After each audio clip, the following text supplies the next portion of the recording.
আজকে কিন্তু আমরা জানবো যাদের নতুন চ্যানেল ৪ থেকে ৫টা ভিউ এসে থেমে যায়। এটা কিন্তু অনেক, অনেক, অনেক কমেন্ট করেছে এই সমস্যাটা নিয়ে। তো এই সমস্যাটা আমাদের কেন আসে এই বিষয় নিয়ে আজকে আমরা আলোচনা করব।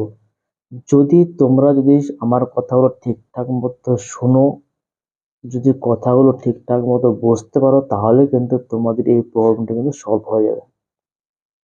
এটা আমি গ্যারান্টি দিয়ে বলছি।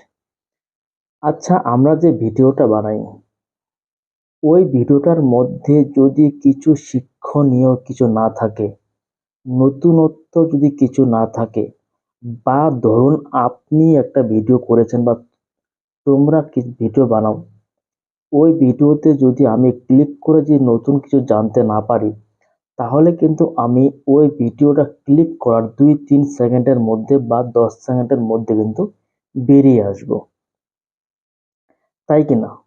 বা আমার ভিডিওটা আমি একটা ভিডিও দিচ্ছি, শ্যুট করছি, ওই ভিডিওটার মধ্যে যদি কোনো কিছু তোমরা যদি না পাও, তাহলে কিন্তু ২-৩ সেকেন্ড বা হাইয়েস্টলি ২০ সেকেন্ডের মধ্যে কিন্তু তোমরা কিন্তু সেখান থেকে বেরিয়ে আসবে।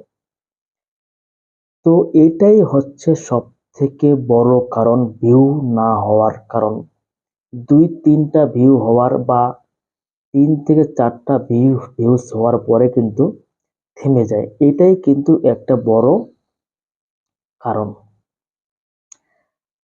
কারণ কি, যে তোমাদের যদি ৪ মিনিটের একটা ভিডিও হয়, ওই ভিডিওটা যদি কেউ ৩ মিনিট বা ৩.৫ মিনিট যে ভিডিওটা ওয়াচ করে, তাহলে কিন্তু ওই ভিডিওটা কিন্তু ভাইরাল হওয়ার চান্স 100 এর মধ্যে 100।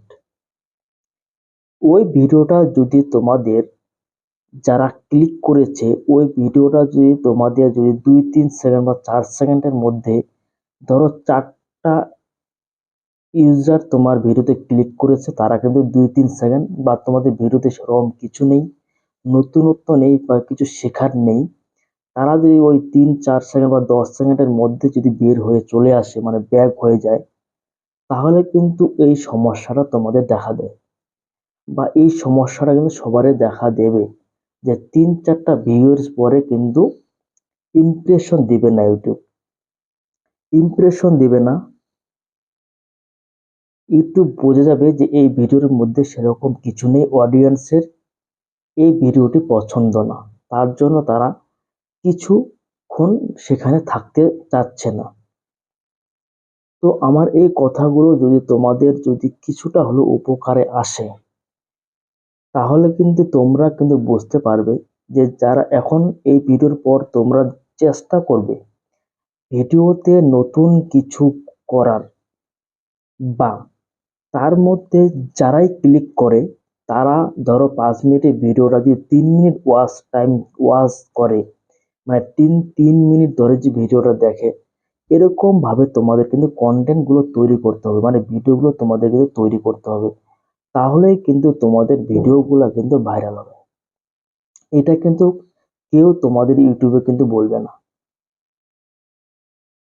তো তোমরা যদি এইভাবে যদি ভিডিওগুলো বানাও, তাহলে কিন্তু তোমাদের ভিডিওগুলো ভাইরাল হওয়ার চান্স কিন্তু 100% থাকবে। এই কথাটা তোমরা কিন্তু মাথায় রেখে ভিডিওগুলো তোমরা বানাবে।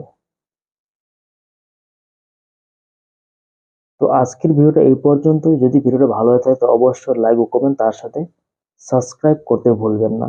দেখা হচ্ছে নতুন আরেকটি ভিডিওতে।